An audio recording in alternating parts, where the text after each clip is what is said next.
Bonsoir à toutes et à tous. Bienvenue à ce meeting éco-socialiste. Donc on a voulu organiser cette plénière dans un contexte où la crise du capitalisme elle s'intensifie. Crise sociale, crise écologique, montée des inégalités, guerre et oppression multiples. Et donc face à un désastre qui est déjà là, une question se pose, comment lutter et surtout pour quelle société on veut se battre. Donc c'est exactement le sens de notre rencontre ici ce soir et tout au long du week-end évidemment. Donc réfléchir ensemble à un projet éco-socialiste qui soit à la fois internationaliste, féministe, antiraciste, antifasciste, anticolonial, syndical et autres. Et donc c'est un projet qui ne se limite pas simplement à dénoncer les ravages du capitalisme, mais qui dessine véritablement les contours d'une société pour laquelle on se mobilise. Donc pour penser ce projet dans toute sa richesse, c'est indispensable d'intégrer toutes ces dimensions-là. Et donc pour ce faire, on a un panel varié présent ce soir, donc avec les intervenantes et intervenants qui partiront donc de cette question de comment lutter et pour quelle société. Et donc à partir de leur expérience et de leur terrain de lutte, et l'idée c'est qu'ensemble on puisse essayer de nourrir une vision commune de ce que pourrait être une alternative éco-socialiste. Donc, dans l'ordre ce soir, on va entendre Jawad Moustakbal, donc, qui est membre de la gauche anticapitaliste et du CADTM Maroc, et membre du comité de rédaction du manifeste pour une révolution éco-socialiste de la 4e internationale, et qui nous parlera donc, de la solidarité internationale, en particulier les pays du Sud qui subissent de plein fouet l'exploitation, le pillage, les catastrophes climatiques. Ensuite, on écoutera Fanny Gallo, donc historienne et militante féministe, pour discuter justement des luttes féministes et de leur centralité au sein d'un projet de société éco-socialiste. Ensuite, dans l'ordre, on aura Arnaud Levesque, donc secrétaire fédéral au sein de la centrale générale de la FGTB, donc pour développer plutôt le rôle du travail salarié et de la lutte syndicale et de comment le monde du travail doit aussi s'emparer de la question écologique et éco-socialiste. Ensuite, on écoutera Binta Libma, donc infirmière sociale, entre autres cofondatrice de l'ASBL, le dispensaire social, et l'ASBL Dentalflux, et donc qui nous parlera plutôt de la dimension centrale de l'antiracisme. Et enfin, on aura Olivier Besancenot, donc militant et ancien candidat du NPA aux élections présidentielles pour plutôt la dimension antifasciste. Donc voilà, je vous propose de commencer. Jawad, je t'en prie.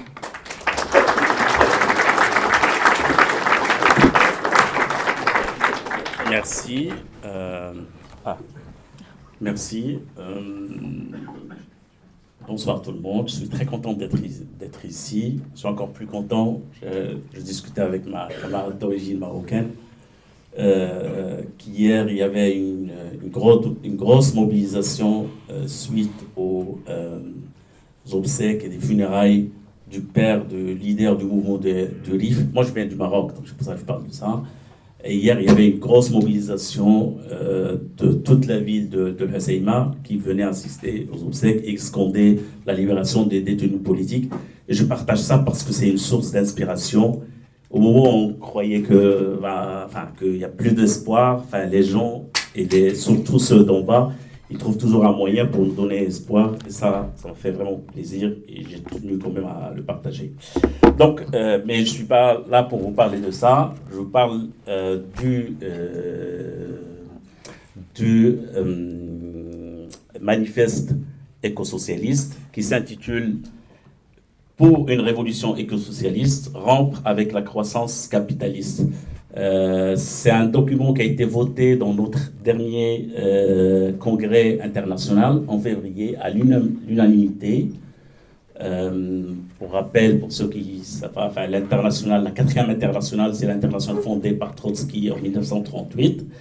Ce manifeste est le résultat d'un processus de plus de 2 ans de concertation avec les différentes sections de la CAT, un peu partout dans le monde. Certes, nos forces sont limitées, mais ce qui est sûr, c'est que nos camarades, là où ils sont ancrés dans des luttes, surtout les luttes de défense du territoire, donc les terres, les eaux, les forêts, contre les projets extractivistes, et qui d'ailleurs qui n'ont jamais arrêté. Et ce manifeste a été aussi discuté, et on a intégré aussi des scientifiques et des militants en dehors de la CAT. Donc pour moi, c'est important quand même de souligner l'approche assez inclusive que nous avons adoptée pour la rédaction et pour sortir avec ce manifeste. C'est une étape très importante pour notre international, parce que l'écosocialisme n'est plus un chapitre dans notre programme politique, mais en fait c'est notre programme politique. Depuis 2003, on avait déjà un chapitre sur l'écosocialisme. En 2018, on avait une résolution sur l'écosocialisme. Aujourd'hui, l'écosocialisme, c'est notre programme politique. Ce texte aussi s'inscrit dans une longue tradition de la CAT internationale à préserver les traditions de marxisme révolutionnaire et de la révolution d'octobre en refusant tout dogme et en essayant d'intégrer toutes les expériences concrètes de lutte des peuples, des indigènes, enfin, des mouvements sociaux, des paysans, des femmes, et j'en passe. Aujourd'hui, l'alternative éco-socialiste est une question de vie ou de mort pour nous face à la barbarie néofasciste et le chaos climatique et social créé par la dite civilisation capitaliste. Peut-être l'expression la plus brutale de ce néofascisme, c'est ce qu'on voit aujourd'hui à Gaza. Notre écosocialisme est basé sur une profonde remise en question du productivisme qui a marqué presque la plupart des théories marxistes, y compris dans nos rangs, mais aussi et surtout les expériences du socialisme du XXe siècle. Notre écosocialisme est fondé aussi sur un rejet du capitalisme vert et des fausses solutions du marché qui ont échoué et qui échouent toujours à présenter une réponse à la hauteur de la crise qu'il a créée lui-même. Donc aujourd'hui, on ne parle d'une transition écologique, d'une transition énergétique, mais si on regarde les faits, et comme disaient nos camarades, les faits sont têtus. Depuis la réunion, enfin le sommet de Rio, le sommet d'Inter de Rio de 1992, les émissions en fait n'ont jamais baissé, sauf la période de Covid, mais aussi, et dans le dernier rapport du Energy Institute, aujourd'hui, enfin 2024, les énergies fossiles représentent toujours 87% du mix énergétique. Je parle du mix énergétique de l'énergie primaire. Donc c'est encore plus que ce qu'on a mis dans notre manifeste. Encore, on peut lire dans le rapport Global Energy Review de l'Agence internationale d'énergie que l'année dernière, l'augmentation de consommation d'énergie, là il parle de consommation humaine d'énergie, bien sûr le nom humain c'est aussi pour mouiller le poisson, c'est surtout la consommation capitaliste et des classes dominantes a été le double en fait de la moyenne des augmentations pendant les 10 dernières années. C'est-à-dire qu'en 2024 on était à 2,2% d'augmentation de consommation, alors que de 2013 à 2023, on était à 1,2, 1,3% d'augmentation par année. Donc, c'est clair aujourd'hui que les énergies renouvelables s'ajoutent en fait aux énergies fossiles. Donc, lorsqu'on parle de transition, je pense que c'est faux. Ce qu'il faut utiliser comme terme, c'est une extension, c'est une expansion. Et donc, ces termes qui sont quand même chers aux capitalistes, extension, expansion, même j'ajouterais extractivisme, c'est des mots qui sont dans l'ADN de la civilisation capitaliste et occidentale. Donc ça, c'est la réalité. Donc le capitalisme vert est en fait, pour moi, en fait, c'est une nouvelle version du capitalisme de désastre. C'est un capitalisme de catastrophe qui voit dans la catastrophe climatique une nouvelle aubaine, une nouvelle opportunité de réaliser plus de profits. Cette transition énergétique, c'est aussi un colonialisme vert.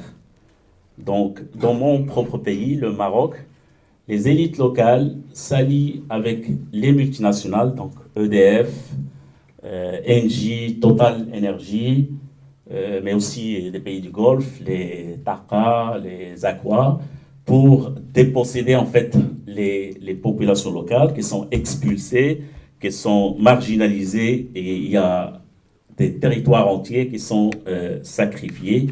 Tout ça au nom de la transition verte.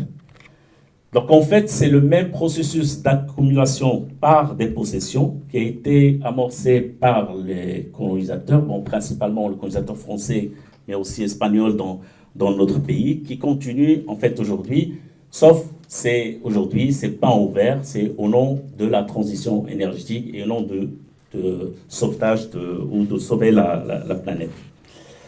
La dette quand même elle a déjà joué un rôle central dans la colonisation de nos pays. Elle continue aujourd'hui à jouer un rôle vraiment central aussi et principal dans ce colonialisme vert. La plupart des projets de transition énergétique se font avec des crédits, avec ce qu'on appelle aujourd'hui les 3 PP, les partenariats publics-privés, ou qui s'apparente plus à ce qu'on appelle, nous, une socialisation des pertes et une privatisation des profits. Bon, il y a mon portable qui à chaque fois... Ça, je pense que vous avez l'habitude. Et bien sûr, tout ça se fait avec la complicité, mais aussi la participation des élites locales. Par exemple, encore une fois, dans le cas du Maroc, on va retrouver la Société Royale. Almada, c'est un groupe financier qui a un bras, un bras vert qui s'appelle Nareva et qui à lui seul, avec Engie, il contrôle plus que 90% de l'énergie éolienne.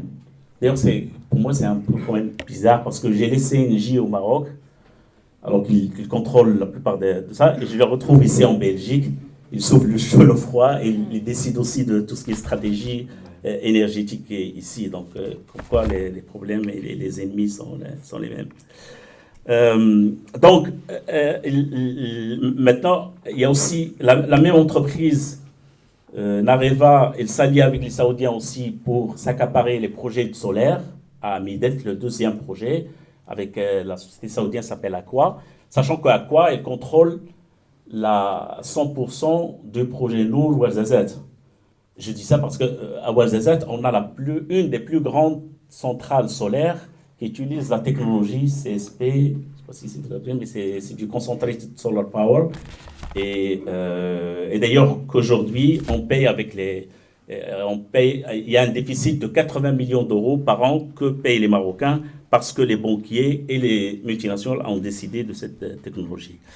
Il y a aussi tout ce qui est éconormalisation, ce qu'on appelle dans la région, pas seulement au Maroc, mais dans toute la région du MENA, où la question de transition énergétique, elle est utilisée aussi pour plus de normalisation de relations avec l'État d'apartheid génocidaire israélien. Donc les entreprises israéliennes interviennent dans mon pays, mais aussi en Jordanie et en Émirats, sous prétexte qu'ils sont avancés sur les questions du renouvelable.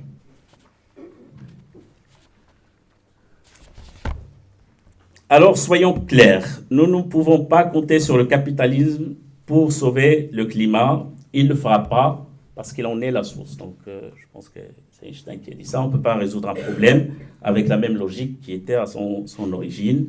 Par contre, on peut très bien compter sur le capitalisme vert pour approfondir la crise sociale, l'injustice sociale et surtout, aujourd'hui, en tout cas, ce que je vois dans mon pays, c'est que le discours libéral et le discours vert, enfin de transition, il est utilisé pour accroître la mainmise des multinationales sur les secteurs stratégiques.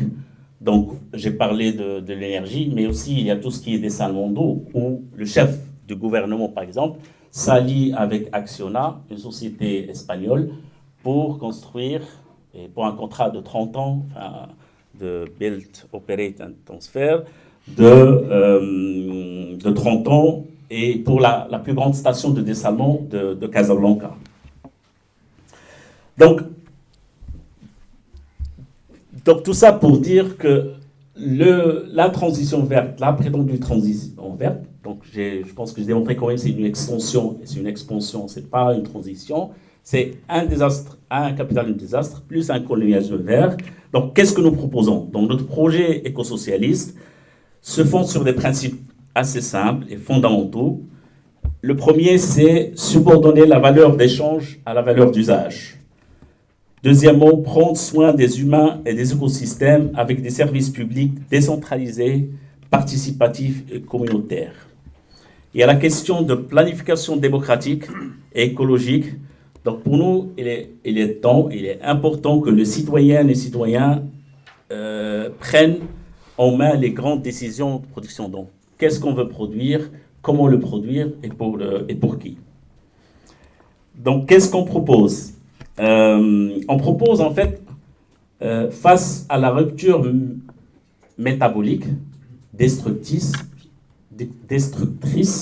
du capitalisme, on propose d'autres formes de rupture. Donc une rupture radicale avec le productivisme, consumérisme et croissance capitaliste. Donc oui, notre écosocialisme, il est décroissant, parce que nous croyons qu'une réduction matérielle s'impose, elle est indispensable au niveau mondial.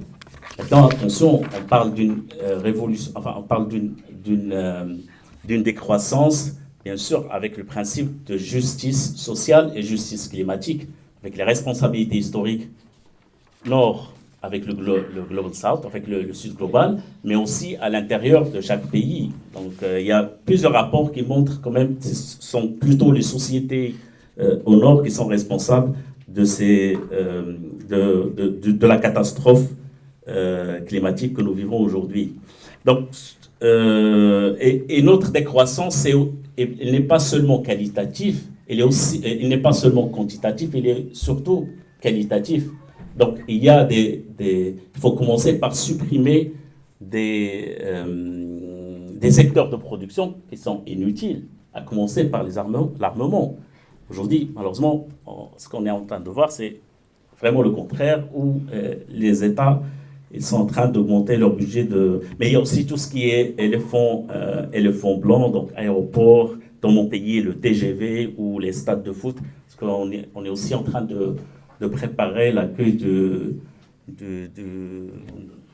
la Coupe du Monde de foot de 2030. Et là, il y a des investissements qui sont incroyables par rapport, et vraiment démesurés par rapport à la situation sociale et économique de mon pays. Donc, l'autre élément, c'est développer les biens communs et les services publics de qualité, gratuits et accessibles à toutes et à tous, et faire croître massivement les budgets de santé, d'éducation et le prendre soin. Donc, lorsqu'on dit décroissance, il y a des secteurs qu'on veut vraiment garder la croissance. Donc, on est bien d'accord. L'autre élément qui est, à mon avis, très important, c'est révolutionner l'outil de production et mettre la technologie au service de l'humain et de la nature humaine. Parce qu'aujourd'hui, la technologie est développée pour l'accumulation de capitalisme. Donc, il ne s'agit pas de prendre le contrôle de l'outil de production, mais c'est surtout de le révolutionner et de le revoir. Parce que pour nous, la contradiction, c'est pas seulement entre les relations de production et les forces de production qu'il faut, soi-disant, libérer. Pour nous, c'est la contradiction, elle est aussi dans les conditions de production qui sont destructrices, aussi bien pour les humains que pour la nature. Pour les humains, je pense qu'il y a un dernier rapport, d'ailleurs c'est un Belge qui l'a fait, sur le burn-out. Enfin, il dit que l'économie capitaliste, c'est une économie de burn-out. Enfin, comme aussi on détruit l'humain, je pense qu'il y a un an maintenant et c'est assez intéressant aussi.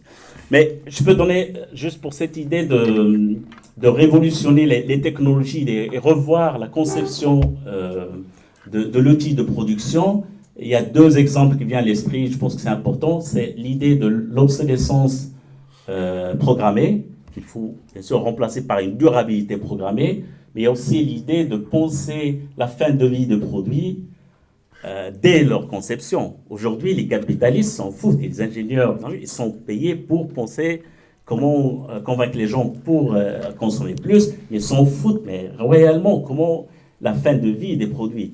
Et je peux vous dire qu'il y a des techniciens, enfin des ingénieurs qui les rendent malades. J'ouvre une parenthèse, je pense qu'un des grands challenges du mouvement écosocialiste, écologiste, c'est gagner la confiance des ouvriers et des gens qui travaillent aussi bien pour les infrastructures polluantes, parce que je pense qu'il faut les considérer comme une partie de la solution et pas une partie du problème. Et on a beaucoup à apprendre d'eux et de les intégrer dans notre alternative. Réduire radicalement le temps de travail, ça aussi, pour moi, c'est important. Ça, c'est une ancienne revendication qui figurait déjà dans notre programme transitoire. Mais à mon avis, la réduction du temps de travail, c'est une revendication à la fois sociale, écologique et démocratique. Sociale, je pense que c'est clair, c'est une question de gestion sociale, mais écologique, dans notre manifeste, je pense qu'on met un chiffre très important, c'est que $1 dépensé par les 1% les plus riches pollue 30 fois plus que le même dollar s'il est dépensé par les 50% les plus pauvres. Pour moi, et donc, retirer de l'argent des riches et des super riches, c'est un acte écologique. Ce n'est pas seulement un acte social, c'est un acte écologique. Et l'autre partie démocratique, c'est clair que la diminution de temps du travail va permettre à une majorité des producteurs, enfin libres, de participer à la vie politique et à la vie publique et qu'on sorte de la professionnalisation de la politique avec tout l'enrouage de corruption qui l'entoure. Mettre sous contrôle, ça aussi pour nous c'est central. Toutes ces mesures, on ne peut pas les imaginer sans une socialisation des banques et des grandes banques. Comme j'ai dit, j'ai parlé du système d'aide et la centralité du système d'aide pour ne tenir au Global South, dans le Sud global, dépendant, mais même ici, tout est décidé finalement par les banques. Tout est financé par les crédits et c'est les banquiers qui ont le dernier mot pour décider quelle technologie et quelle stratégie économique. Donc, on voit mal comment on peut parler d'une transition réelle sans une socialisation des banques. Et la même chose pour le secteur énergétique. Pensons que ce sont des secteurs qui sont très sérieux, très importants pour les laisser aux mains d'une minorité parasitaire. Ça aussi, je pense que c'est une nouveauté et c'est important. Et je pense, malheureusement, ça va devenir encore de plus en plus important. Tout ce qui est big data, tout ce qui est big tech, nous appelons dans notre manifeste on disait l'ouverture des livres pour les banques. Aujourd'hui, on dit l'ouverture des data centers, des black box des data centers et tout ce qu'ils préparent en AI. Je pense que ça c'est le nouveau combat et en plus, c'est effrayant ce qu'ils sont en train de préparer. Nous pensons que socialiser le big tech est une nécessité et une urgente pour orienter ce secteur pour le service de la majorité. Ça va. Donc, face à je parle juste de la rupture culturelle. Je pense que ça, c'est important. Donc, face à ce que j'ai dit comme rupture métabolique capitaliste, il y a aussi, nous proposons une rupture culturelle. Il est dans l'ADN, encore une fois, du capitalisme occidental, c'est l'humain, c'est une créature divine qui est là pour dominer les autres formes de vie. Donc aujourd'hui, je pense que même la science aujourd'hui dit que non, notre existence, elle dépend d'équilibres très fragiles de la nature. Et ce discours, les indigènes, les peuples indigènes, le savaient déjà, ils n'arrêtaient pas de le dire. Maintenant, bon, c'est vrai que les colons, ils ne voulaient pas écouter, ils ne veulent pas écouter parce que ça les arrange pas. Et ils nous disaient que la nécessité de traiter avec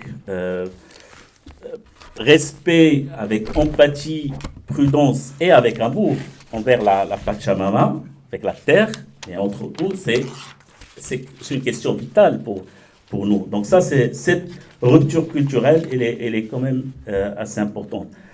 Donc, nous savons que le chemin, il est long, il n'est pas facile.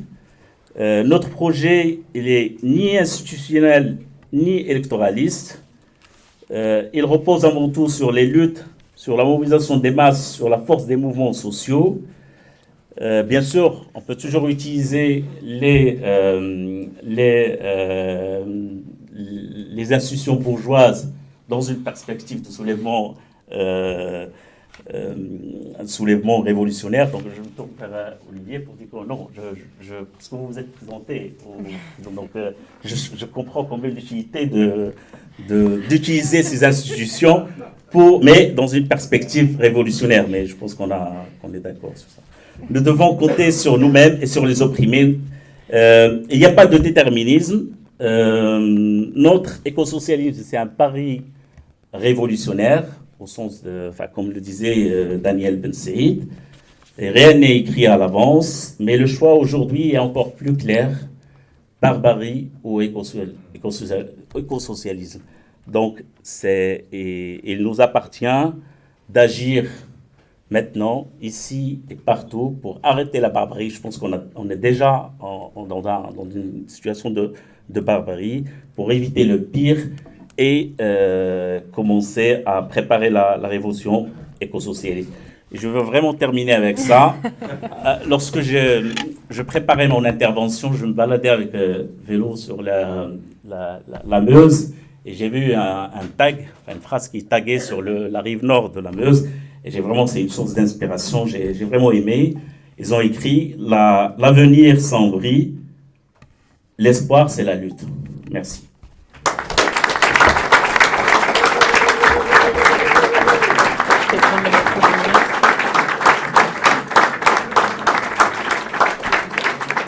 Merci beaucoup. Alors maintenant, je donne la parole à Fanny Gallo, donc plutôt pour discuter de la centralité des luttes féministes du coup dans un projet de société éco-socialiste. Oui, merci beaucoup et je suis ravie d'être ici. Donc effectivement, je suis historienne, mais je ne vais pas vraiment développer sur mes recherches en histoire ce soir, mais plutôt sur ce que soulève en fait la question de l'appropriation du travail reproductif aujourd'hui dans les luttes féministes et comment en fait ça pourrait globalement nous permettre de peut-être tous toutes gagner et du même coup évidemment de battre l'extrême droite. Donc je parle en tant que militante féministe, mais aussi en tant que syndicaliste de France. Donc les exemples que je vais donner, ils sont quand même plutôt français. J'espère que ça vous parlera dans un contexte un petit peu particulier, il faut bien le dire, puisqu'on est à la veille d'une mobilisation qui s'annonce énorme, qui est partie toute seule, en plein milieu de l'été, et qui a circulé... de manière complètement improbable dans tout un tas de cadres dans lesquels on pouvait être en vacances et qui d'ores et déjà a globalement fait tomber le gouvernement. Et donc c'est quand même déjà, ça veut vraiment dire qu'il se passe quelque chose de très important, donc avec deux dates qui s'annoncent contre donc, le plan Bayrou. Bloquons tout mercredi prochain et un appel intersyndical à la grève la semaine suivante, sachant que bien sûr il y a tout un tas d'organisations qui ont déjà appelé à cette contestation mercredi. Alors pourquoi j'en parle ? Parce qu'en fait le plan Bayrou c'est une goutte supplémentaire. C'est une goutte supplémentaire, une attaque en plus contre la reproduction sociale. Alors, je vais vraiment développer, vous inquiétez pas, parce qu'il faut à la fois que je fasse un peu meeting et en même temps que j'explique des trucs. Donc, j'espère que je vais y arriver.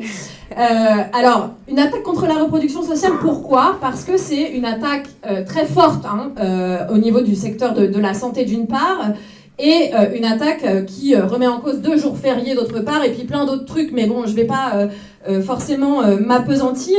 Donc, c'était en fait... la santé ou les jours fériés, ça constitue finalement autant de conquis sociaux qui, en réalité, au fond du fond, nous permettent de vivre mieux et d'élever correctement nos enfants. C'est un peu ça, hein. C'est en ça que c'est une attaque contre la reproduction sociale. Alors, une attaque supplémentaire, une goutte supplémentaire, pourquoi ? Parce qu'en fait, elle intervient après une accumulation de mobilisation des classes populaires qui révèle aujourd'hui l'idée de crise de la reproduction sociale. Alors pourquoi ça ? Globalement, c'est finalement très très simple.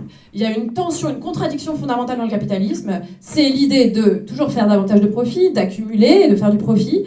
Et évidemment, ce que ça demande, et en même temps, il faut qu'il y ait des gens qui travaillent pour que ce profit puisse être effectué sur leur dos. Pour que ces gens travaillent, eh ben, il faut qu'ils dorment, il faut qu'ils mangent, il faut qu'ils se logent, il faut qu'ils s'habillent, il faut qu'ils vivent bien, il faut qu'ils soient heureux, il faut qu'ils soient contents, il faut que psychologiquement tout ça... Bon, donc en fait, il faut qu'ils puissent revenir travailler demain et il faut qu'ils puissent élever des enfants qui vont plus tard, elles-mêmes, continuer de faire ce taf-là. Donc en fait ça, globalement, c'est une tension, puisque la tendance générale du capitalisme, c'est de faire en sorte de pressurer encore davantage les gens de manière à accumuler toujours plus de capital et faire plus de profit. Donc il y a une tension.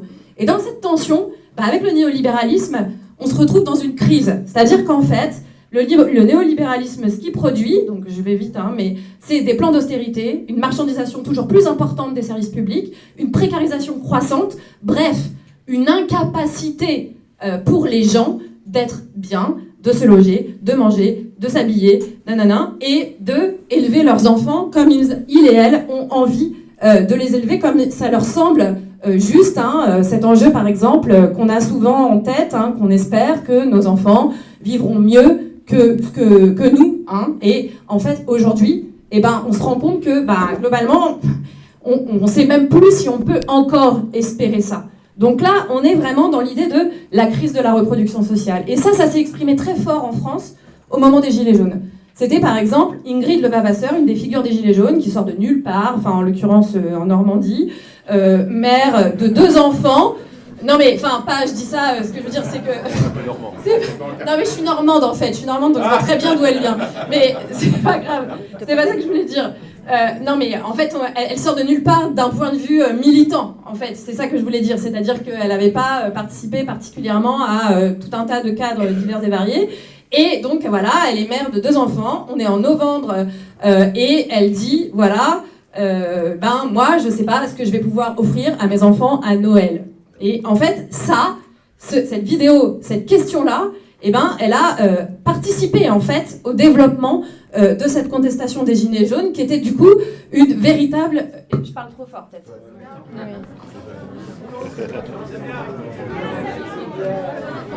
Ça dépend. Le fond est d'accord, le devant est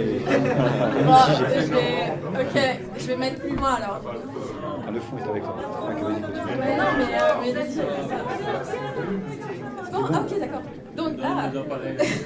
Non mais en gros, du coup, l'enjeu c'était un enjeu de reproduction sociale, un enjeu, donc dans cette expression-là, dans cette lutte-là, c'était cette question-là qui était posée, c'est-à-dire que vont devenir mes enfants. Et c'est évidemment pas une question qui est uniquement présente en France, puisque par exemple c'est un des éléments déclencheurs de la révolte au Chili en 2019. C'était en l'occurrence pas la taxe sur le carburant, c'était le ticket de métro. Le ticket de métro, ça a produit une effervescence, une contestation féministe d'ampleur, et y compris toute une dynamique militante progressiste à partir au tout début d'un ticket de métro.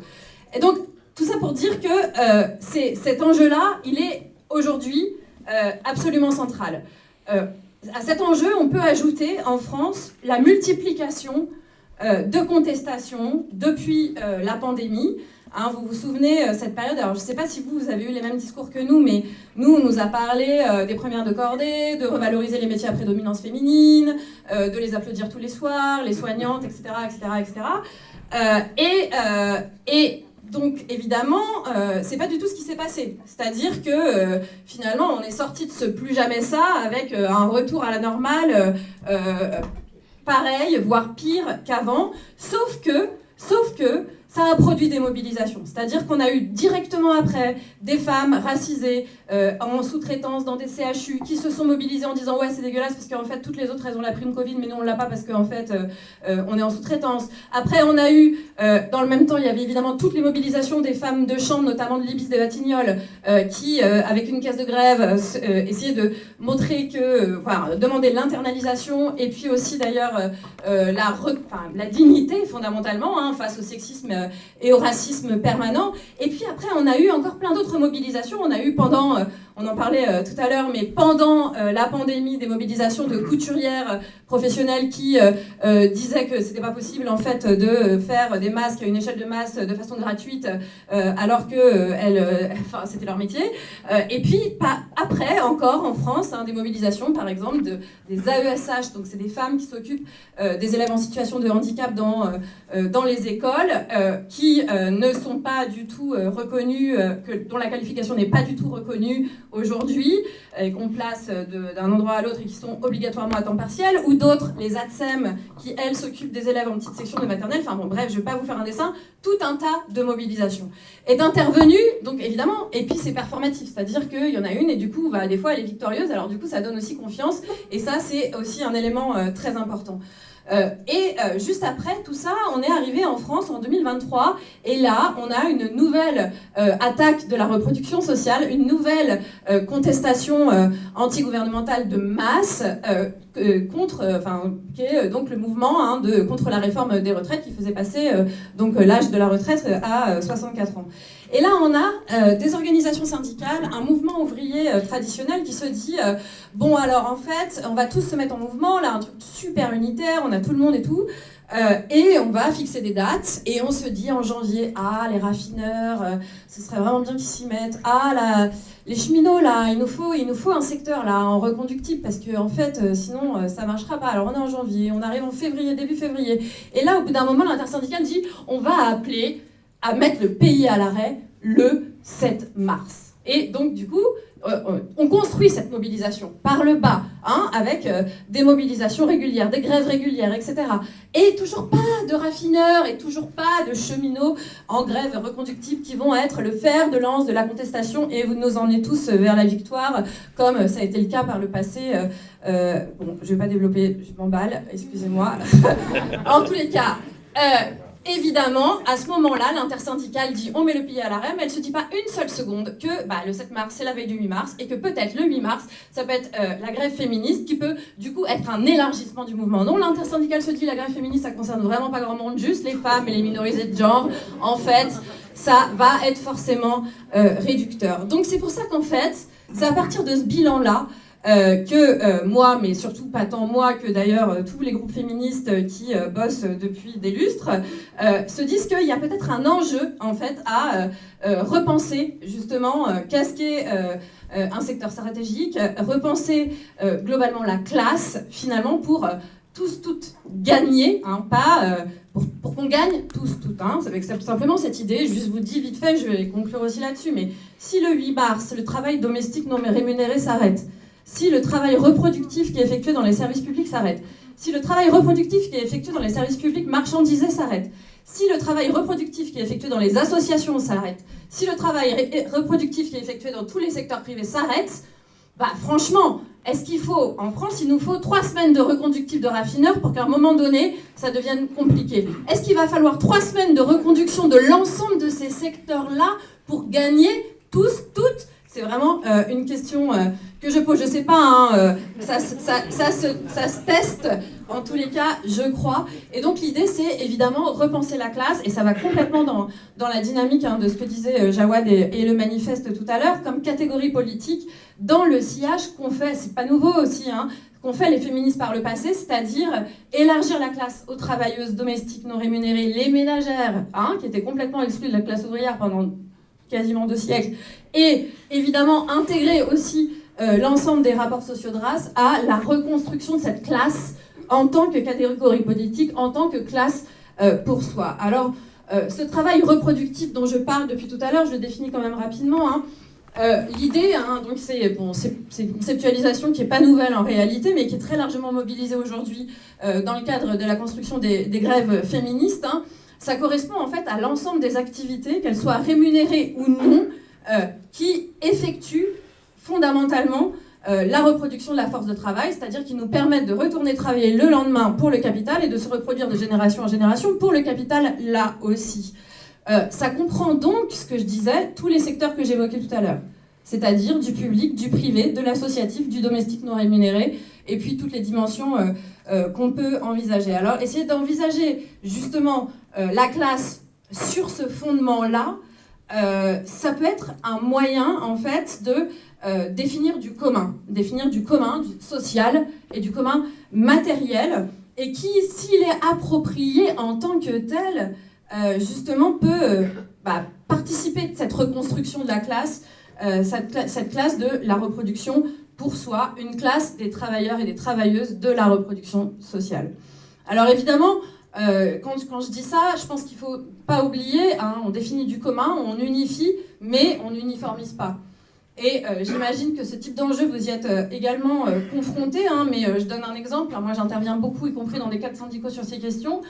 Dans l'éducation nationale, aujourd'hui, on se retrouve dans une situation où on a des enseignantes titulaires, du périscolaire, des AESH, je les évoquais tout à l'heure, donc qui s'occupent des élèves en situation de handicap, des ATSEM, qui, elles, s'occupent des élèves en petite section de maternelle, et alors aussi une armée de stagiaires qui fait du travail plus ou moins gratuit, et je ne vous raconte pas tous les statuts qui peuvent exister.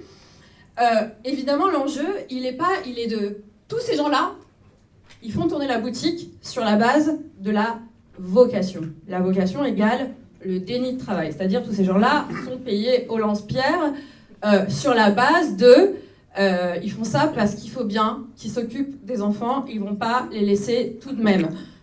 Et ça fonctionne, mais cette vocation, c'est en réalité du déni de travail. C'est-à-dire c'est ce qui fait tenir et c'est ce qui fait revenir travailler.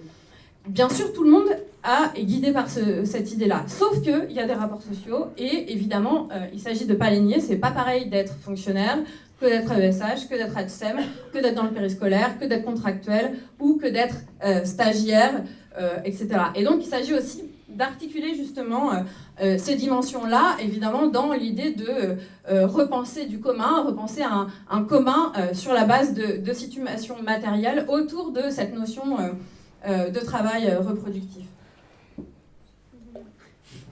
Alors, du coup, je vais bientôt terminer, et simplement pour dire que, évidemment, ça implique, comme je le disais, de penser le travail reproductif comme le fondement d'un secteur d'activité global. Donc là-dessus, pour essayer de développer un petit peu cette idée, donc dans l'histoire, là encore, les féministes ont redéfini le travail en expliquant qu'il y avait du travail domestique, etc. Et puis les féministes ont redéfini la grève. Et récemment, donc je ne vais pas faire l'histoire de tous ces éléments-là, mais en gros, ce que la grève féministe permet de montrer, c'est qu'en réalité, et ça va aller totalement dans le sens de ce que je disais tout à l'heure sur le 8 mars 2023 en France, c'est qu'en fait, pour être générale, une grève doit être féministe. Et ça, c'est pas moi qui le dis, c'est Véronica Gago qui a écrit un livre qui s'appelle La puissance féministe, sur la base de l'exemple argentin, c'est-à-dire qu'aujourd'hui, penser la grève générale sur la base du travail salarié, c'est en fait penser la grève de pas grand monde en réalité. J'exagère un peu, mais je tords le bâton exprès pour dire que, en fait, quand on pense cette grève générale de cette manière-là, on oublie tout un tas de secteurs que j'évoquais tout à l'heure. Alors que ces secteurs ont énormément de points communs. Énormément de points communs. D'abord, leur féminisation. Ensuite, leur dévalorisation, la déqualification de leur travail. Ça peut être sur la base de la formation, sur la base de la vocation, sur la base de, vous savez, l'amour. C'est pas du travail domestique. Non, c'est pas de l'amour, c'est du travail domestique. C'est pas de l'amour, c'est du travail. C'était une grosse revendication des années 70. C'est-à-dire que tout ce que je fais pour les gosses, etc., de manière non rémunérée à la maison, les courses, machin, tout ça, c'est pas par amour que je le fais en réalité. Enfin, je peux le faire par amour, mais en réalité, ça représente un travail. Donc, la dévalorisation l'impossibilité de délocaliser l'ensemble de ces activités-là, l'utilité sociale importante de ces activités-là, voilà, justement, on le fait, on continue de le faire, on a l'impression d'être utile, on se dit que c'est vraiment important, ce qui fait aussi qu'on est très largement apprécié de la population. Et le dernier point commun, c'est du coup, évidemment, la culpabilité qui pèse, le fait de laisser les bébés, les enfants, etc., les patientes, etc., etc., etc. Tous ces éléments-là, en réalité, ils en font, si on les transforme, un potentiel de mobilisation très important, d'autant que on peut construire des alliances très larges sur cette base, hein, dans la mesure où, justement, on s'occupe d'autres personnes. Là, je peux vous parler en tant que parent. Moi, j'étais impliquée dans le 93 dans la mobilisation contre le choc des savoirs, bref, un truc qui s'est passé l'année dernière, il y a 2 ans. L'idée, c'est d'organiser la garde des enfants, par exemple, de manière à ce que les enseignantes puissent aussi se mobiliser, etc., mais travailler ensemble à la construction de cette mobilisation. Donc, en tous les cas, il y a un potentiel et il y a évidemment quelque chose peut-être à construire pour soi, une classe pour soi, à reconstruire sur cette base. Et alors, pour terminer, j'insiste sur un point. Justement, l'idée de partir, et ça fera le lien aussi avec ce que disait Jawad, partir du travail, c'est d'emblée mettre en avant une autre société en positif. On n'est pas seulement unis tous toutes contre nos gouvernements et ou les patrons, on est déjà capable, sans eux, de reproduire nos conditions d'existence. Et alors, partir du coup de ce travail reproductif-là, ça ouvre d'emblée en fait, une perspective féministe écosocialiste. Puisque ça articule, je le disais, les luttes féministes antiracistes, les luttes de classe et écologistes, j'ai pas du tout trop montré les aspects écolos, mais voilà, mais je vais y revenir rapidement. Et du coup, de fait, ça favorise le fait, vous avez compris, hein, tout ce que je dis, ça implique de déplacer notre centre de gravité des luttes sociales du productif vers la reproduction, et donc non plus seulement de la force de travail pour le capital, mais peut-être d'autres choses. C'est-à-dire, là je vais le dire platement de manière niaise, parce que je ne sais pas encore comment le dire maintenant, mais globalement, de la vie. Mais ça, dans la construction, finalement, de l'alternative qu'on est en train de créer dans la mobilisation, ce qui, évidemment, va tout à fait dans le sens de ce que tu disais tout à l'heure et ce qui est écrit dans le manifeste, hein, l'idée de subordonner la valeur d'échange à la valeur d'usage, et évidemment ce qui implique aussi une rupture radicale avec le productivisme. Voilà.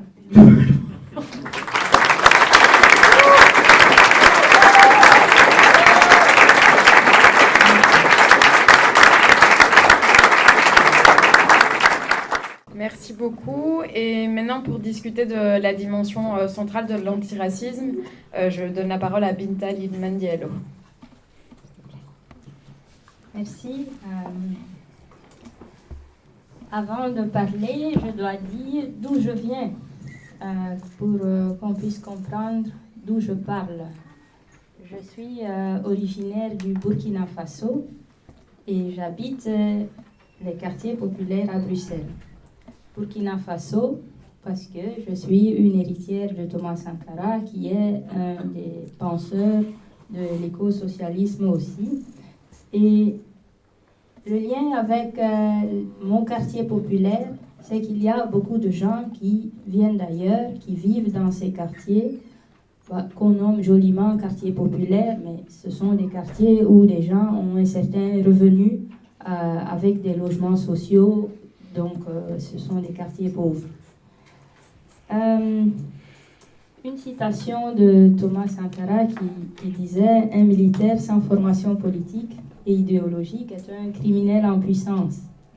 On peut le décliner et dire une écologie sans justice sociale, c'est qu'une protection des privilèges. Alors, dans nos quartiers, les enfants respirent plus de pollution, il n'y a que du béton, la police passe plus souvent que les services de prévention. Et nous avons aussi suffisamment de caméras de surveillance. Dans ces quartiers, ce sont des logements insalubres. Dans nos quartiers, même les partis écologiques, écolos, votent pour couper les haies, soi-disant la lutte contre le trafic de drogue. Donc on préfère couper toutes les plantes et laisser le béton. Ainsi, on voit mieux le quartier.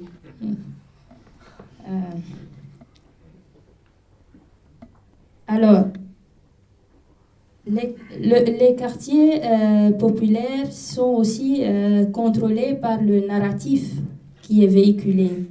Ce sont des quartiers où les maires sont présentés comme des incapables, on devrait les éduquer un petit peu. De toute façon, elles ne parlent pas français, donc on doit les enseigner. C'est plutôt elles qui portent le voile, elles ne sont pas très au fait de la culture, donc il faut les assimiler. Je suppose que tout le monde connaît ces mots. Donc, et leurs enfants aussi doivent être surveillés et contrôlés. Alors, des choses qui ne fonctionnent pas dans nos quartiers, c'est un lien direct avec le capitalisme qui détruit cette planète.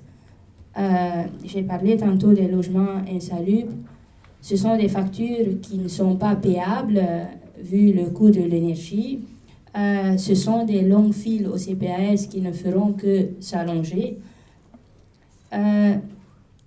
C'est aussi des déchets toxiques qui sont parfois exportés dans les pays du Sud. Donc, j'ai parlé de mon origine. Les déchets toxiques du capitalisme du Nord global parfois finissent dans ces pays-là. Et quelques exemples d'environnements toxiques aussi qui sont vécus par les quartiers pauvres ou les personnes, en tout cas les plus précarisées, qu'on a suffisamment déshumanisées pour faire accepter l'inacceptable de conditions de vie qu'ils ont. Je vais donner quelques exemples. Un soir, en arrivant dans mon quartier, il y avait un incendie dans un immeuble. Je me suis approchée et j'ai vu un couple que je connais, qui sont sans papier, qui ont réussi à sortir à temps avant que le plafond s'effondre. Ils ont été sauvés, mais ils avaient peur de se présenter à la police, de même se faire enregistrer comme victimes. Ils sont restés dans leur coin. Et puis après, je les ai amenés au commissariat, ils ont pu déclarer, mais bon, de toute façon, il n'y avait rien d'aide pour eux. Le résultat, et pourquoi j'amène ça, quelques semaines après, quand l'immeuble a été rénové, le loyer a augmenté, ils ne pouvaient plus rester là. Donc ça, c'est la réalité de nos quartiers. Quand c'est pas bon, on peut rester. Dès que c'est un peu amélioré, nous devons partir pour que d'autres viennent. La vie aussi des personnes précarisées par rapport aux environnements toxiques, ce sont par exemple, j'ai aussi un exemple concret, un squat pour lequel on prétend une inhabitabilité parce qu'il y a de l'amiante, mais pour faire sortir les personnes, on perce des trous au toit. Donc, vraiment, je ne dois pas expliquer ça. Qui est-ce qu'on protège finalement de cette amiante? Je ne sais pas. C'est aussi, à Bruxelles, laisser des réfugiés dormir le long du canal, au vu, au su de tout le monde, avec toute la circulation et la toxicité que ça amène. Et ok, ils peuvent rester là des mois, c'est la politique. Un exemple qui est très frappant, et ça revient encore au fait que je parle de l'origine des femmes qui habitent nos quartiers. En ce moment même, USAID, donc l'aide au développement américain, qui a décidé de suspendre ses activités, il y a presque 10 millions de dollars de contraceptifs qui sont stockés ici en Belgique et pour lesquels on paiera 167 000 € pour les détruire alors qu'ils sont encore valables jusqu'en 2027-2031. Normalement, en Europe, on ne peut pas détruire, selon les différentes lois européennes sur l'écologie, détruire quelque chose qu'on peut encore utiliser. Mais pour les femmes les plus pauvres du monde, c'est OK, ça se fait. Et ça se fait par qui? Un Donald Trump qui a été condamné en mai 2023 pour agression sexuelle dans son pays. Et ça devait être transporté en France pour être incinéré. Et ce président français, Emmanuel Macron, qui en 2017 a fait un discours à l'université de Ouagadougou où il conseillait, voilà, qu'il ne faut pas faire beaucoup d'enfants. 7, 8, 9 enfants, c'est un peu trop. Donc, il proposait de réguler les naissances. Ben, OK, maintenant, il va brûler sa parole en même temps que ses contraceptifs. Mais on n'en parle même pas suffisamment. C'est incompréhensible. Donc, voilà. Ça, c'est pour revenir à l'écologie, à quelle vie vaut, quelle vie émeut, quelle vie est importante, tout simplement, et comment le contrôle du ventre des femmes est aussi partie prenante de ce capitalisme. Il fut un temps où on avait vraiment besoin que les femmes de tous ces pays pauvres, donc spécifiquement les femmes noires, pendant l'esclavage, devaient bien sûr produire de la richesse, donc elles devaient faire plus que 10 enfants. Qu'est-ce que tout ça dit de notre société? Voilà, je viens de le dire, il y a des vies qui valent plus que d'autres, la dignité, l'accès à la santé, de l'air respirable, un peu de climat acceptable, c'est un privilège, alors que nous voulons que ça soit un droit plutôt. On accuse ces familles populaires, ces migrants, ces musulmans, à travers ce narratif, je l'ai déjà dit, mais finalement, nos quartiers, les familles, les personnes les plus précarisées sont victimes, mais dans le discours, on va les transformer en coupables. On va les animaliser et faire qu'ils deviennent effrayants puisqu'ils sont responsables de tout. De toute façon, c'est eux qui profitent du système. Et donc, à la fin, on sait tous que ça finit par faire qu'on se trompe de cible. Alors que notre cible commune est bien ce capitalisme, mais les gens sont envahis par un narratif qui est calculé pour que... Ah, voilà. C'est mon tour. OK.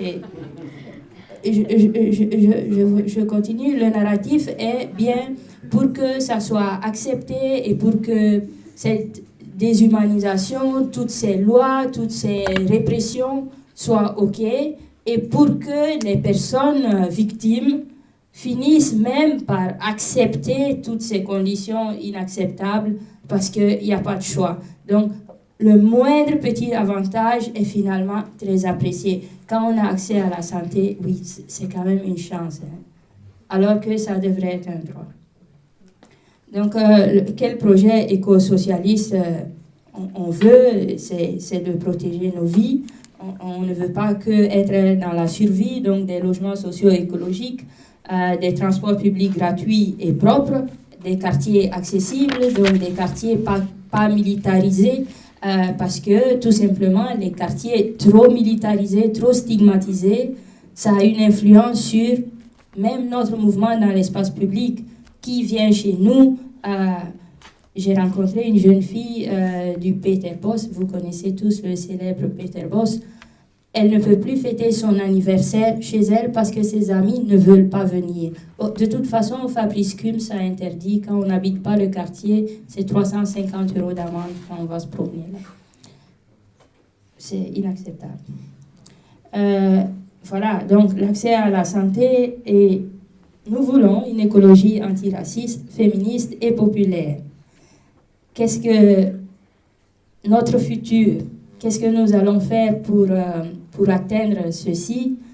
Dans nos quartiers, nous avons des hommes, des femmes, des enfants suffisamment conscients de l'oppression et qui se battent. Par exemple, à Saint-Gilles, nous avons le collectif des Madres. Nous faisons régulièrement des interpellations citoyennes. J'en profite pour inviter tout le monde. Voilà. Quand vous voyez passer qu'il y a une interpellation citoyenne, c'est ainsi qu'on va renverser les choses, qu'on arrive à s'exprimer, qu'on ne se tait pas, on revendique, on demande un environnement sûr, on demande un environnement respectueux de nos vies et une égalité des chances pour tout le monde. Voilà. C'est un peu une conclusion en colère, mais c'est une conclusion optimiste pour une meilleure société pour tous, toutes et tous.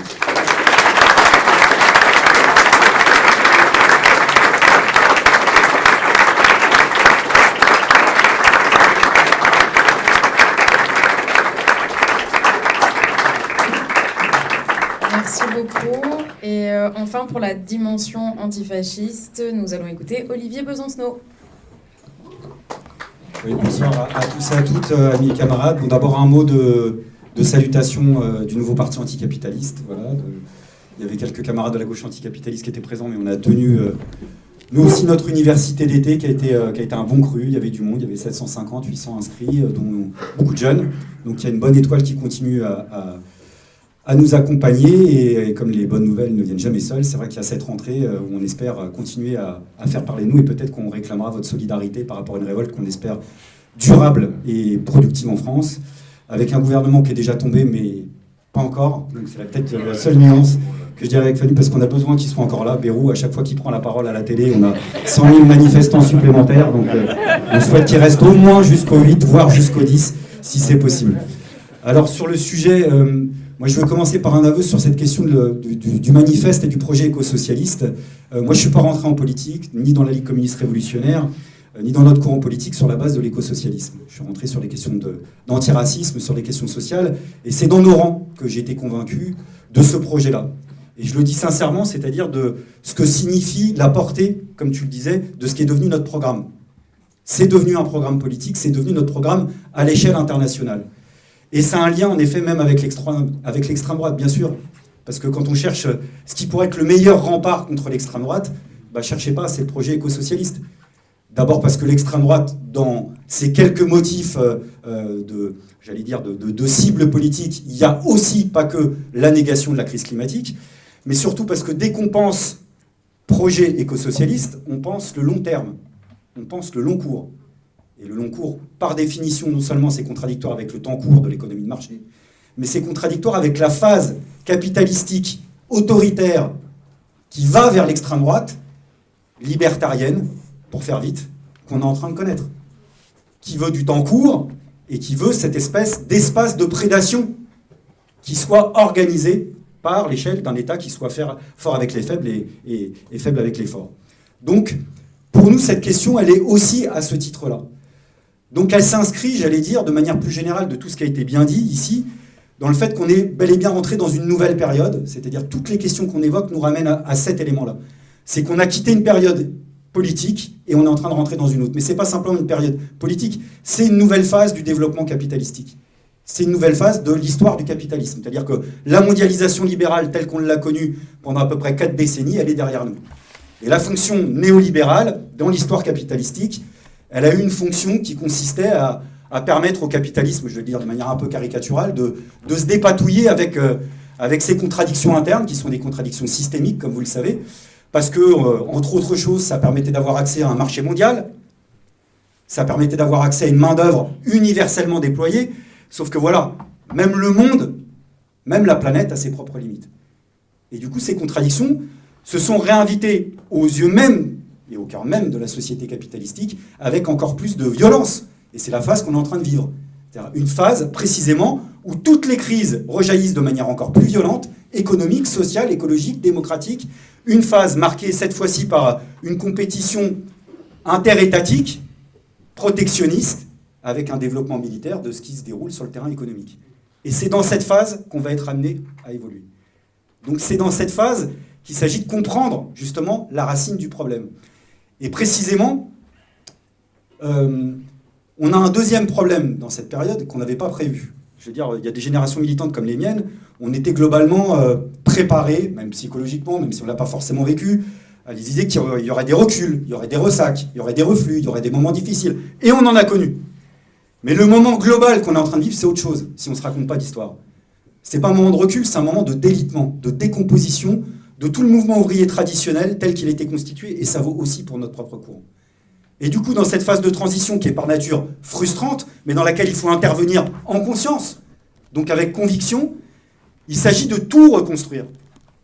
C'est-à-dire un nouveau mouvement d'émancipation globale, en cherchant à renforcer au sein de ce mouvement d'émancipation globale un pôle qui soit le plus fort possible, anticapitaliste, féministe, internationaliste, écologiste, etc. etc.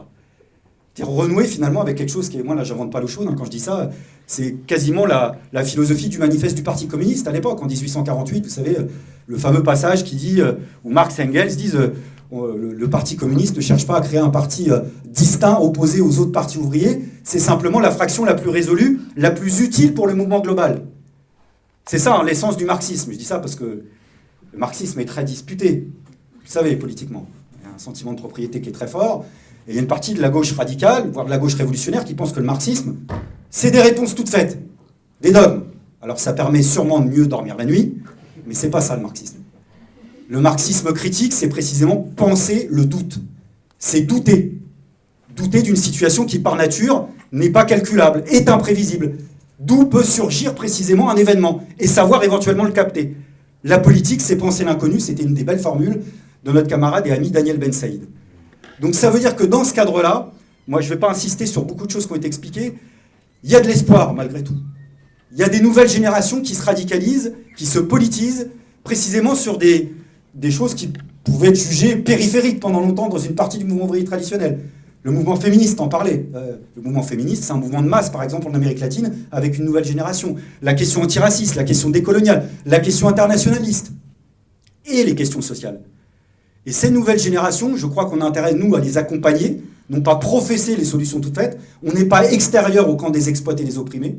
Les exploités et les opprimés n'ont pas besoin de gentils professeurs rouges, noirs ou verts pour leur expliquer pourquoi ils sont dans la merde. Ils le savent, et d'ailleurs on le sait. Ce qu'il nous faut, c'est de la confiance collective.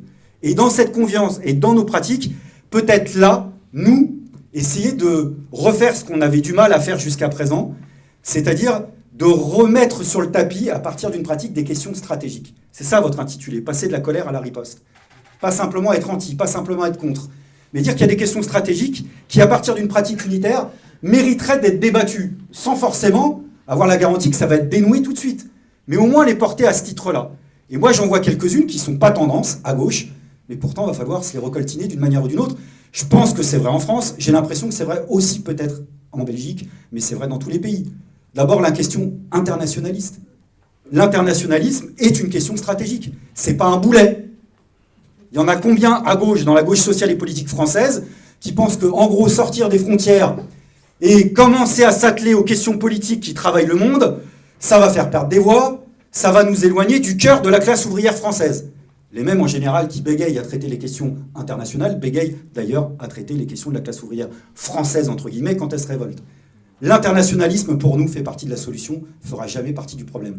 Ça nous préserve en particulier du racisme, ce que ne font pas les frontières, ce qui n'a échappé à personne. Et puis l'internationalisme, c'est pas que des galères, c'est des beaux moments. Il y a une génération dans ce drame, qui est le génocide, qui se déroule actuellement en Palestine, où on sait que la configuration des impérialismes, et il n'y en a pas qu'un seul, l'impérialisme nord-américain, mais il y a d'autres formes d'impérialisme, et l'impérialisme russe en fait partie. Dans toutes ces reconfigurations des impérialismes, le dénouement du génocide en Palestine a sa part d'importance. Or, dans le monde entier, c'est vrai que ce n'est pas le Vietnam, soit, mais il y a une génération qui est en train de se politiser aussi. Et puis, il y a des moments vivants d'internationalisme. Je voudrais vous en partager un. Je parlais de l'université d'été, on a eu un meeting Moi, rien que de vous en reparler, ça me redonne le frisson, je ne vous bluffe pas. On avait Salah Hamouri, peut-être certains le connaissent, c'est un franco-palestinien, membre d'Union d'urgence Palestine. On avait une camarade ukrainienne, résistante anti-autoritaire, de la filiation libertaire et anarchiste. Et on avait Christian du FLNKS, camarade du FLNKS. Il y a une révolte dans une des colonies françaises, il y en a quelques-unes, de ce pays qui s'appelle la Nouvelle-Calédonie, la Kanaki. Il y a une révolte et il y a des militants politiques, dont Christian font partie, qui ont passé 1 an en France. Comme il dit, c'est la première fois que je voyais gens en France. Première fois qu'on m'a emmené avec des menottes pour passer 1 an.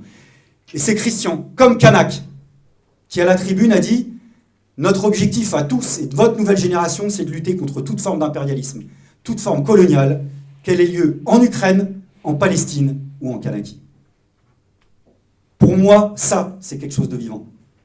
Il y a une coutume, parce qu'on appelle ça comme ça chez les Kanaks, c'est un geste. On fait un geste, il y a des délégations, et on fait un geste. On pose du tissu, des papiers, et on a des mots et on s'échange entre délégations. Il y a un dirigeant Kanak, la Naïm, qui est décédé il y a quelque temps, et donc on a permis aux Kanaks qui vivent en France, de la diaspora, de faire une coutume dans notre local à Rotographie, en leur disant que ce serait une partie de leur terre. Rotographie, ce serait une partie de la terre de Kanaki en France. Et ils ont projeté une des vidéos de la Naïm, à un moment donné, qui parle, donc il était vivant, et c'était au moment où Alain Krivine, lui, un des dirigeants de la LCR, que vous connaissez sûrement, venait de mourir, on venait une cérémonie, nous, à la Mutualité. Et la Naïm, il est donc, c'est 24 heures d'avion, la Kanakien. Il fait un meeting à Nouméa, et il s'adresse à la foule en disant « Je vais vous parler de quelqu'un qui est vaillant, Alain Krivine, qui vient de mourir, la Ligue communiste révolutionnaire. Je vais vous parler de ce courant-là. Parce que quand notre camarade Éloi Machoro, dit-il, qui est un des dirigeants kanaks qui a été assassiné par le colonialisme français en 1984, quand notre camarade et notre frère Éloi a été tué, le premier qui m'a appelé, c'est Alain. Et tout de suite dans la nuit, la LCR a sorti une affiche avec le portrait d'Éloi et le service d'ordre a recouvert les murs de Paris. Et il a dit, vous ne connaissez pas la LCR, mais sachez une chose, c'est vos frères, c'est vos sœurs. Pour moi, c'est aussi ça l'internationalisme. Peu importe ce que ça représente en termes de voix pour l'instant, en termes de voix électorale. En tous les cas, la voix politique, celle-là, il ne faut pas la lâcher. La question de l'unité et de la radicalité sont aussi un duo de questions stratégiques. Et là aussi, je fais amende honorable, et je ne vous aurais pas toujours dit ça dans mon histoire militante. L'unité n'est pas qu'une question tactique, c'est une question stratégique. C'est-à-dire que derrière l'unité, ça c'est une vieille formule de Trotsky, pour dire à tous dans la gauche révolutionnaire que moi aussi je peux être orthodoxe, qui disait que la conscience de classe ne s'enseigne pas. Elle s'apprend d'elle-même, par la pratique, par le mouvement réel, par le mouvement de conscience. Ce qui nous fait dire à nous aujourd'hui que toutes les luttes intersectionnelles, les questions de genre, de race, ne nous éloignent pas du cœur de la lutte de classe, ça nous y ramène. Mais ça veut dire quoi? Ça veut dire que l'unité, c'est unifier un sujet d'émancipation par une pratique, pour que ce sujet de lui-même prenne conscience de sa propre force. C'est donc une question éminemment stratégique. Et ça implique de se faire violence. Parce qu'il y a des courants, je vous dis ça, je pourrais presque m'énerver, parce qu'il y a une partie de la gauche radicale française, comment dire ça, qui a vu la lumière, elle a vu la lumière, déjà c'est bien, mais on va dire, il y a un peu moins de temps que nous, d'accord? Et puis alors tout à coup, maintenant qu'ils ont vu la lumière, ils sont énervés contre tous ceux qui à gauche ne sont pas d'accord avec eux. Vous savez, la musique qu'on entend, le Parti Socialiste a dépassé la ligne rouge.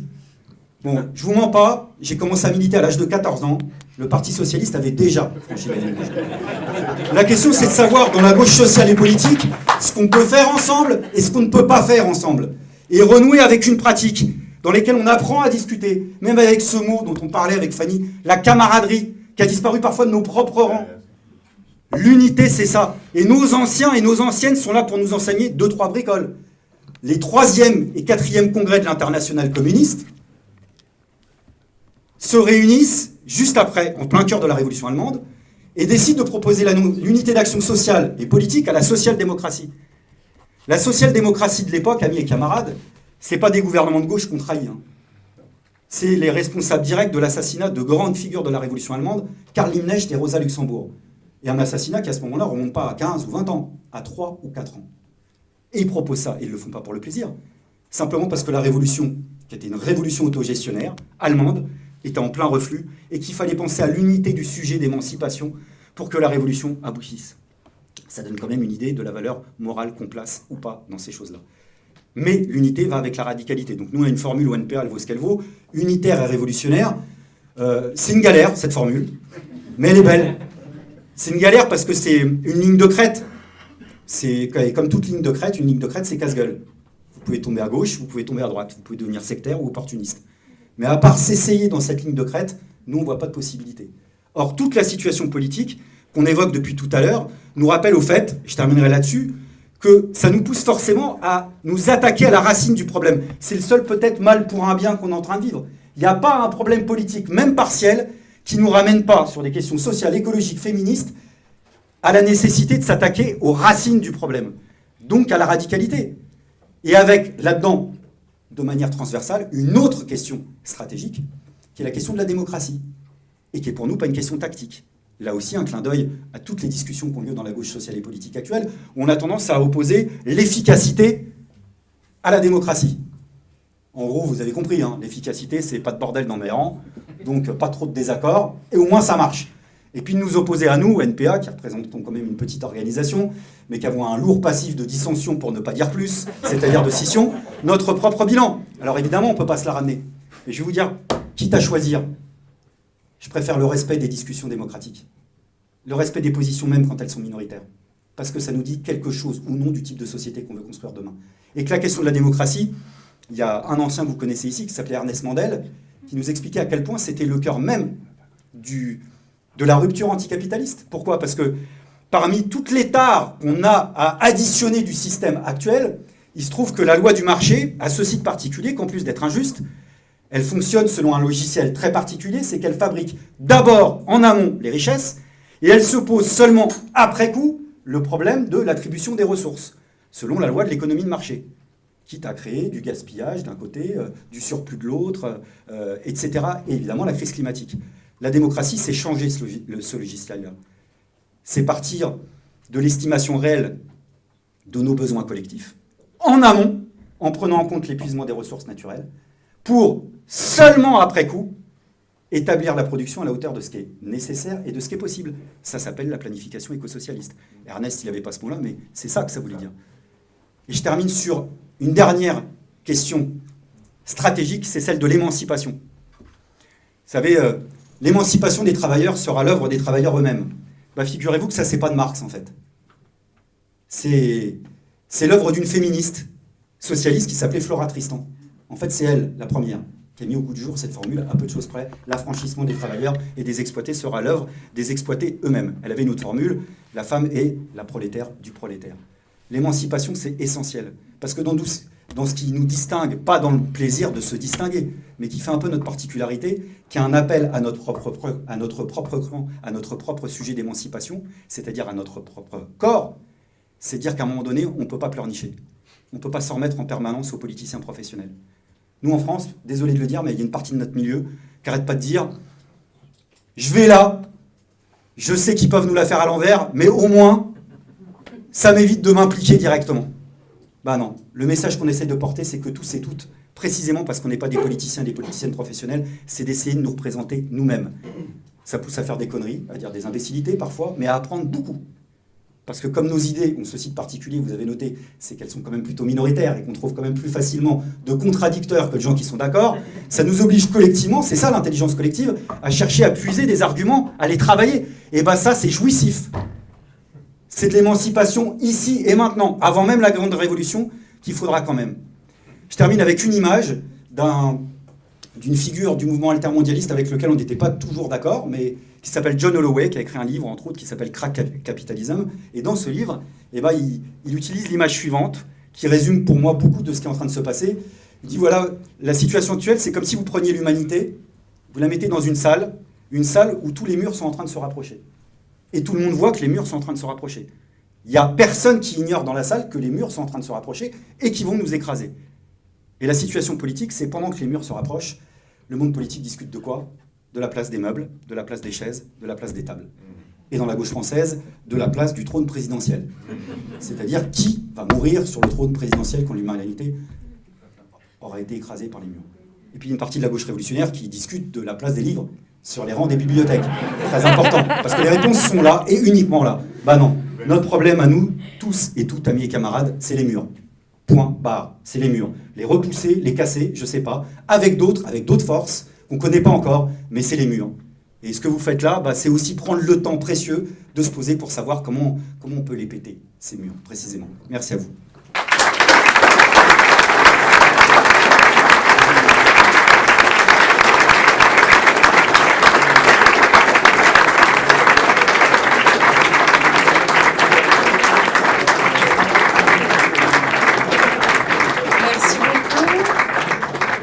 Alors une dernière chose, quelques petites secondes.